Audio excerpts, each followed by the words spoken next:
片開始之前，請先幫我點個讚啦！看完影片有喜歡可以幫我訂閱、開小鈴鐺，才不會錯過最新影片哦。Hello， 大家好，我是創人徐，歡迎回到我的頻道。前面2天我們都在仙台的周邊玩，今天我們要繼續探索仙台市區有什麼好玩的景點與美食嘍。今天的第一站，我們就先來到仙台朝市。被譽為仙台的廚房，仙台朝市是來到仙台不能錯過的市場。在這一條外圍長長的市場街中，兩旁的攤販有販售水果、蔬菜，甚至是魚貨、乾貨等等，是一個很有在地感的市場。除了這些生鮮蔬果之外，這邊也有不能錯過的市場小吃。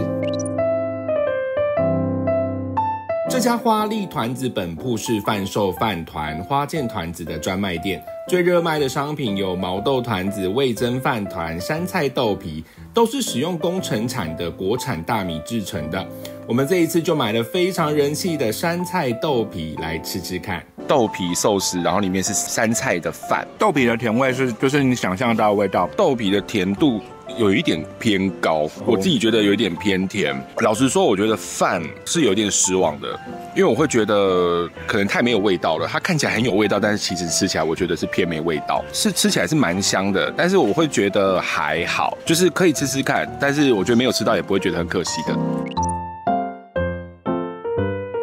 就在剛剛的飯糰店隔壁，就有這家 CP 值很高的奇騰可樂餅。小小一間店，可是櫃檯擺滿了各式各樣的炸物，每一款炸物看起來都很好吃的感覺。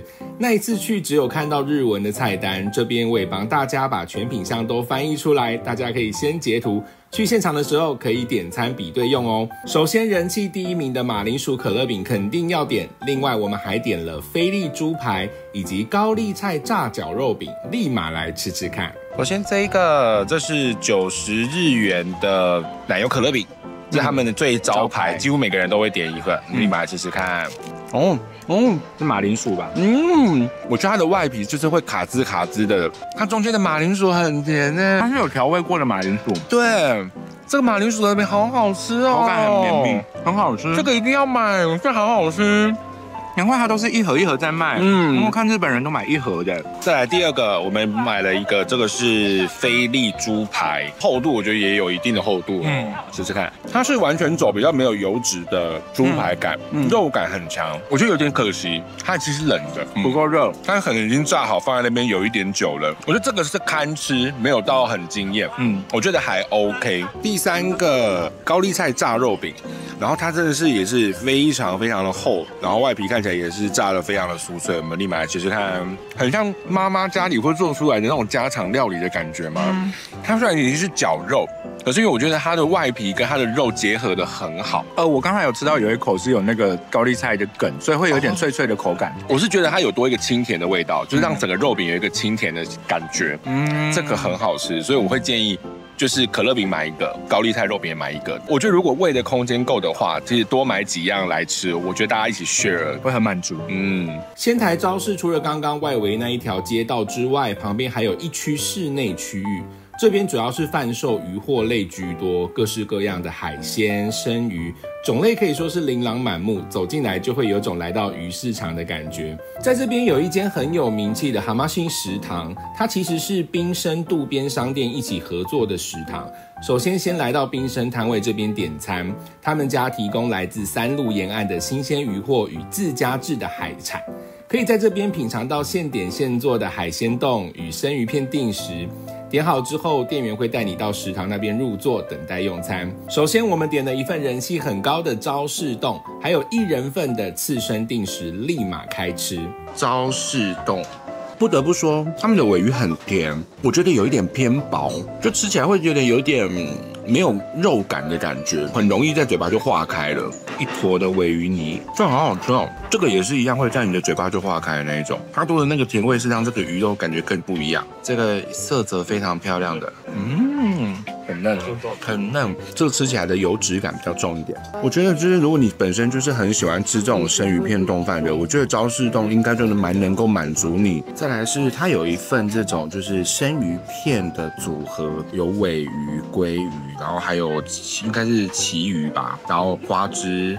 干貝、明太子跟蝦子，是非常豐富的一條。這個的鮪魚跟剛剛丼飯裡面比起來啊，它的厚度就再厚一點點，魚肉感有比較豐富一點，我覺得吃起來的口感更好。就是鮭魚，我覺得它鮭魚的厚度也不錯，然後但是它蠻特別的，它的上面是帶有一點點皮的感覺。這個鮭魚比較不一樣的就是它的那個帶皮感蠻重的，所以你在咬的時候會有咬到那種魚皮的感覺。明太子。它的明太子是走比較鹹口的，今天老師都說這明太子一定要配飯吃，不然真的太鹹了。如果你本身是喜歡吃不同種類生魚片的，我覺得你就可以點這一個 set。在仙台招式靠八路口入口轉角這邊有一間很有名的仙台牡蠣市場，主打現烤現蒸的牡蠣以及生牡蠣，超多人排隊。但因為我們晚一點會去吃一間更厲害的，這一間我們就先 pass 咯。接下來我們來到藤崎百貨，當然我們這一次不是要介紹這間百貨。你能想象在百貨裡面居然有神社嗎？在藤崎百貨的8樓就有藤崎惠比壽神社，在1樓先找到蘭蔻專櫃，在旁邊的電梯搭上8樓就可以咯。從電梯出來之後就會是這樣的畫面，沒錯，不用緊張，繼續往戶外的方向走，你就會來到百貨公司的頂樓。但往左邊看過去，噔噔，真的是神社。惠比壽神是七福神中唯一源自於日本的神，它原本是受漁民供奉的海上守護神，隨着海運商業蓬勃發展，演變成商業之神。但因為這邊又是百貨公司，所以人們會認為來這邊祈求商業順利、生意興隆有更加成的效果。藤崎惠比壽神社真的很神秘，有來仙台的話，不妨來目睹一下位在百貨公司頂樓的神社哦。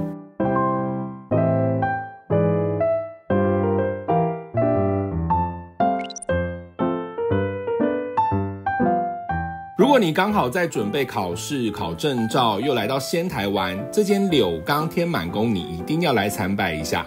柳岡天滿宮是供奉學問之神菅原道真的神社，是許多日本學生在入學考試期間都會特別前來參拜許願，聽說非常的靈驗哦。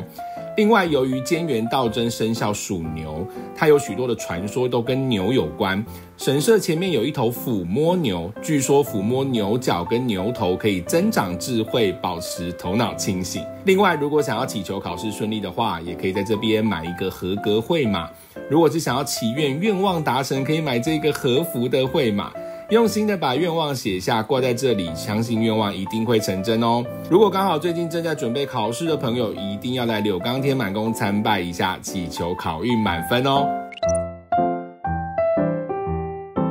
如果你是帶小朋友來仙台玩，或是本身就是麵包超人粉絲，那肯定不能錯過麵包超人博物館。在博物館區域內，能夠體驗到麵包超人的世界。1樓有以細菌人為主題的細菌人秘密基地，裡面有許多適合小朋友拍照互動的裝置，可以很沉浸的感受卡通當中細菌人的世界。2樓有適合小朋友遊玩的超人露台，這邊有非常多一小區一小區的主題遊樂設施，可以讓小朋友們在這邊沉浸其中，盡情的放電。當然，因為我們時間有限的關係，就沒有進去體驗設施，但光是1樓的商店街我們就逛到不行，認真各式各樣的麵包超人周邊真的太可怕了。我一定要提醒大家，來這邊最好不要帶錢包信用卡，不然你會噴超多錢的。另外，我想要分享在這邊可以制作超可愛的麵包超人照片鑰匙圈，工作人員會幫你在這邊攝影棚拍照，拍好照片之後制作成這樣的造型鑰匙圈，是不是超可愛的，很有紀念價值哦。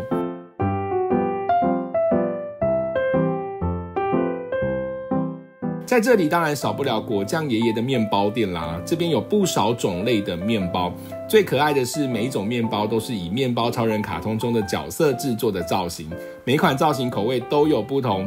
這一次我們就買了聖誕節限定的麵包超人款來吃吃看。果醬爺爺的麵包店，他有做麵包超人可以吃，好可愛。我們買的這個是期間限定，因為是聖誕節的款式，巧克力奶油。不善良的工作就麻煩你了，請你把麵包超人撕開。撕開嗎？沒有啊，麵包超人不就是給人家被咬啊？对啊，被人家咬不就是可以幫助別人嗎？內餡的話就是巧克力醬的感覺，其實醬沒有很多，其實麵包是比較多的，比較小朋友口味的巧克力醬，麵包本體偏乾，沒有配到巧克力醬，基本上麵包很乾。果醬爺爺是不認真啊，沒有平均，非常之乾的麵包。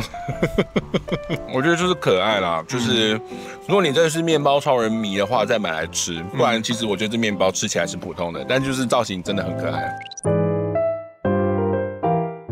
鹽福港是來自宮城縣鹽府的超人氣回轉壽司店，在仙台車站附近有分店。他們是採用平板點餐，界面有中文。他們選用鹽福港以及近海每日直送的魚貨，尤其又以鮪魚最為人氣，是許多日本人會專來品嘗鮪魚的回轉壽司店。金槍魚上魚肉是真的給的蠻厚的，分量是蠻足的，我覺得這個鮪魚直接在嘴巴化開耶。北海道吃的時候是會有吃那種帶有甜味的鮪魚，這個比較沒有甜味，很正常的鮪魚的味道，很嫩的，在嘴巴就直接化開了。這個是天然本鮪，這個比較貴一點點，色澤上面看起來呢，比剛剛的那一款還要再更深一點點，深色一點點的鮪魚。這一款跟剛剛比較不一樣，這個的魚肉感會再多一點點，它比較不是走化開的路線，可是我覺得肉質也是很嫩。老實說，我覺得跟剛剛的那個上其實有一點沒有太有差異性，部分上下，但真的都很好吃哎。新鮮的長鰭鮪魚，這個蠻特別的。一送來說，我們也想說這是鮪魚嗎？這顏色蠻不一樣的，一進到嘴巴立馬就整個化開的類型。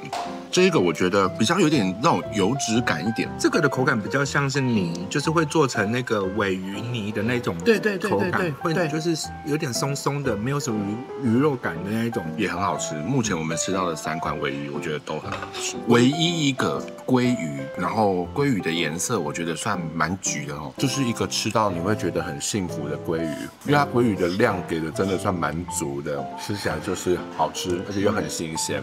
這個是鮪魚的天婦羅的感覺，然後是這一間店限定的哦。然後它就是外面像是天婦羅，然後但是中間是生的鮪魚，它外面不是看起來還生生的嗎？可是吃進去就是一塊魚肉的感覺，熟的魚肉感，對，熟的魚肉感的，這蠻特別的，可以點來吃吃看。當然它的價格有稍微偏高一點點，畢竟它有主打說他們的魚貨都是直接從鹽福港進來之後直送的新鮮的這些魚貨，畢竟這個在仙台我覺得算蠻有名的回轉壽司之一啦。那我們今天這樣子整個吃下來大概1100左右，大概一個人500，我覺得是吃得蠻過癮的。吃飽之後，最後一個晚上，我們就在仙台車站附近的商店街晃晃，感受一下夜晚市區的熱鬧氛圍。這家位在仙台車站東口的 Kuroku 拉麵店，是我們無意間發現的拉麵店，後來才知道他們在Tabelog上有3.6的高評分。他們家有鹽味、醬油、黑醬油拉麵湯底，也有沾麵，甚至也有期間限定的味噌口味。首先，黑醬油拉麵湯頭顏色看起來很深，但喝起來不會死鹹。醬油的香氣很濃郁，帶一點微苦的焦香感，整體風味很成熟，非常適合喜歡重口味拉麵的人。濃味噌拉麵的湯頭非常厚實，已經像濃湯的湯。味噌的香氣一入口就會散開，麵條都會完整的扒附上湯，鹹香當中帶有自然的甜味，口感濃但不會膩。吃完之後，我就跟木易陽說，我覺得這家之後一定會上百名店，因為真的太好吃了，推薦大家一定要來吃。最後一天的晚上，我們來到 SS30， 從進入電梯後，透明的電梯緩緩上升，仙台的夜景也隨着抬升，直到抵達位在31樓的觀景區，視野更是一片遼闊，大片的落地玻璃可以180度展望仙台地區的夜景。我覺得這邊有比我上一次介紹的 AER 更漂亮，而且同樣也是免費，而且它到晚上11點都有開放。不過唯一的缺點就是距離仙台車站稍微遠一點點，走路大概要15分鐘哦。看完夜景之後，我們走來123橫丁，這邊散發着濃厚的懷舊氛圍。不太確定是不是因為我們平日晚上來，感受上沒有很熱鬧。不過一間又一間的小小的居酒屋，真的很適合宵夜來吃點東西，喝杯酒哦。這家牡蠣小屋 Rocco 是我們在這邊找到很特別的吃牡蠣的居酒屋，主打新鮮牡蠣110日幣，等於一個只要20塊台幣耶，便宜到很誇張。除了牡蠣之外，也有其他的炸物、配酒的小菜等等。這次我們就在仙台登大人點了蒸牡蠣、生牡蠣、炸牡蠣，沒錯，3種吃法一次滿足，立馬來吃吃看。牡蠣，然後我們是有讓它蒸過了，然後這樣子一顆才110日幣耶，很便宜耶。哦，我想要一加这個是瀨戶內海的檸檬的感覺。有你害怕的味道嗎？沒有嗎？完全沒有。我本人在台灣不太吃牡蠣，因為我覺得牡蠣有一個很恐怖的一個味道，它這吃起來就是像蛤蟆的感覺，真的沒有那種，完全沒有，而且反而是一個甜甜的味道，好好吃哦，會想要再點呢。基於剛剛我們吃的那個真的覺得太好吃了，所以我們就決定要來挑戰生食級的牡蠣，一個只要110日幣，非常便宜。看看這個肉有多大，真的很大哎。好，我要吃嘍。老實說，生的味道還是蠻明顯的，但是因為還好，我剛剛有加了一點點檸檬的那個調味，我覺得會比較好一點點。老實講，生的還是有我會怕的那種牡蠣的味道，可是是很新鮮，真的是好吃。它本身的牡蠣真的帶有一種甜味，我覺得很厲害。我們既然都來了，就一次把3種吃法都吃過了。這個是炸的牡蠣，一份是2個，旁邊還有塔塔醬的感覺，給大家看一下，這是炸的牡蠣。炸的好好吃哦！必須說實話，炸的吃起來很好吃，可是已經沒有牡蠣的味道了，會有點忘記說我在吃牡蠣。如果愛吃牡蠣的，我覺得來這裡你會吃到蠻滿足的。你可以點10個，然後我覺得可以換不同的吃法，有炸的，有蒸的。然後如果你是敢吃生的，就直接吃生的。我覺得配酒很爽，這個真的要來吃。由於我們是下午的班機回台北，早上我們就在仙台車站吃一些我們在社群上找到的厲害甜點。首先第一個是 Chatterice， 這家是麵包店，但是店內有一整面的冰櫃。這邊最厲害的就是有超多種類的冰品，是平常便利商店沒看過的款式。尤其這一款 Choco Ice 是他們家的人氣品項。除了有賣一整包的，也有單支販售，一支只要64日幣，等於12元台幣，是不是很誇張？它是把巧克力包在冰淇淋裡面，就是你一口咬下去會很有口感。然后我觉得它的冰淇淋是走绵的路線，我觉得味道其實是偏甜的。你看它裡面其實是會有一層一層的巧克力包在裡面，對，它的口感是很好吃的。然後你一口咬下去是會咬到那種有一片一片薄片的巧克力的口感。對，這很好吃還蠻不錯的。這家 BOULANGE 同樣也是一間麵包店，麵包看起來也都是非常好吃的感覺，但他們家在社群上爆紅的是這一款 Kuni Almond。焦糖奶油酥加上冰淇淋，是不是看起來就超欠吃的感覺？就是它上面是2片的千層的餅乾，然後中間夾着冰淇淋。对，雖然現在是冬天，但是還是看起來很厲害、很好吃的感覺，我們就立馬來吃吃看。它外面的那個可頌餅乾非常的酥，而且是有一點硬度的，配上中間就是香草冰淇淋融合着吃，就會有冰冰脆脆、冰冰脆脆的口感。本身餅乾是那種楓糖、焦糖的感覺，所以其實很脆，可以買一個來吃吃看啊。第3間是在 SPAL 的伊達 Komiji， 這裡除了有販售很多伴手禮之外，最特別的就是這一個冰櫃當中的甜點。沒錯，就是這個看起來像玉子燒的東西。這一款是來自宮城在地農園的甜點，主打使用自家農場飼養的雞所產的自然軟，加上國產小麥製成的可麗餅。我們這一次就買了一個煉乳口味的來吃吃看，自然軟的可麗餅。然後它就是主打說什麼，他們用很厲害的蛋，農場自己的蛋去做成了這個外面的餅皮。然後我們買的是煉乳口味，就是它中間是加煉乳的。然後它外一層真的感覺就是一個很漂亮的那種蛋皮的感覺。對，它的蛋皮就跟那個千層蛋糕的皮的口感很類似，但多了一點點 Q 度，好好吃哦！明天再買一個。哎，這很適合當一個飯後甜點的。對啊。因為它整個口感就蠻像千層蛋糕的，它的蛋皮不是只有外面這一層，它其實中間裡面還有一層一層的。那因為它是整個解凍過後之後，它裡面會比較有點硬的感覺，所以你的整個口感會有外面薄薄，然後裡面會有點硬硬的口感，然後再配上奶油，好好吃。這個我推，這個很隱藏版哦。好啦，最後我們就拖着行囊準備從仙台搭車往機場的方向。從 JR 仙台站出發，找到2、3、4號月台，就會看到有藍色底的仙台機場 Access 線，大概每15分鐘就會有一班車，搭乘時間大約半小時。但我們沒有馬上搭到機場，而是在前2站的渡關支下站下車。沒錯，回國前肯定要最後一波 shopping 啦。從渡關支下站一走出來，就會看到伊用夢名曲店。就算跟我們一樣拖着大件行李，也不用害怕，這邊有很多寄物櫃，重點是它是可以退幣的，也就是免費寄物，是不是超貼心？寄放好行李之後就可以開始逛街啦。我認真說，大家一定要撥一點時間來逛這家伊用夢，因為真的超好逛，幾乎大家愛逛的品牌這邊都有。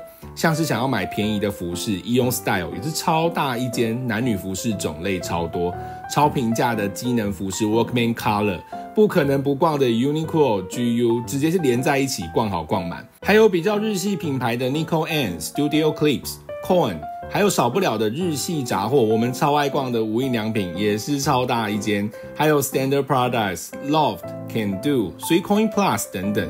還有想要買電玩電器的 Bigu Camera 也是超大間，認真說要在這邊逛上一天絕對是可以的。如果跟我們一樣下午的班機回台灣，非常適合早上一開門就來逛，逛完再悠閒去機場哦。好啦，最後逛完我們就帶着沉重的腳步去機場啦。報到托運完行李，我們馬上衝來這家尊打茶寮來喝一下只有在仙台才能喝到的毛豆奶昔，喝完再去過安檢。尊打茶寮就是仙台很有名的毛豆奶昔，就是人家說來一定要喝啊。我們在市區都沒喝，因為我们就想說最後來機場的時候喝。它不像奶昔耶，因為奶昔會覺得比較水一點，冰淇淋融化的感覺。但是毛豆的香氣是蠻香的，然後它會有毛豆的顆粒。我認真覺得它的口感很好，但是我覺得可以再等它稍微融一點點再喝，不然現在會有一種喝不太到的感覺。所以我會建議，如果是你一拿到要喝的話，我覺得你可以用個湯匙，用挖的吃比較好食用。然後我覺得以口感來講的話，真的是毛豆的味道蠻重的，我覺得這真的蠻值得，就是喝一杯看看。這個真的只有在仙台喝得到，真的很好喝。今天的最後來分享一下我們這一次在仙台的住宿 APA TKP 仙台石北。我們這一次預定的是小型雙人房，房間就是標準的 APA 尺寸，空間不大，床也是小型的雙人床，沒有雙邊走道，床位有電視，可以連接手機看 YouTube。床頭有房間內的電燈以及空調的開關，空調是中央統一設定，無法自己改冷氣或暖氣。床旁邊有化妝桌，可以坐在這邊化妝吃東西。下面有小冰箱、熱水壺，抽屜有吹風機以及浴袍。房間的入口走道蠻窄的，旁邊可以掛大件的外套，還有一面全身鏡。但認真說，這邊全開型的行李箱是有點難整個打開。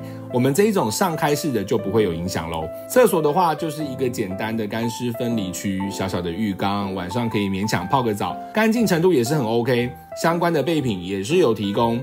這一間 APA 的樓下就有 Lawson， 想要買東西什麼非常方便，距離仙台站走路也只要2分鐘，可以說是交通上非常便捷。這一次我們是直接在 APA 的官網訂，比其他訂房網便宜，平均一個晚上大概是2400塊台幣左右。下一集我們將介紹仙台有哪一些必買的伴手禮，這一次可以說是精挑細選，畢竟仙台伴手禮也是多到很誇張。到底哪一些值得買，哪一些又是踩雷款，請繼續鎖定我的頻道哦。今天影片就到這邊啦，喜歡我的影片請幫我訂閱、按讚並開小鈴鐺，我會持續分享國內外好玩好拍的景點以及好吃的美食哦。也可以追蹤我的 IG 看更多美食旅遊的分享，我們下集見，拜拜。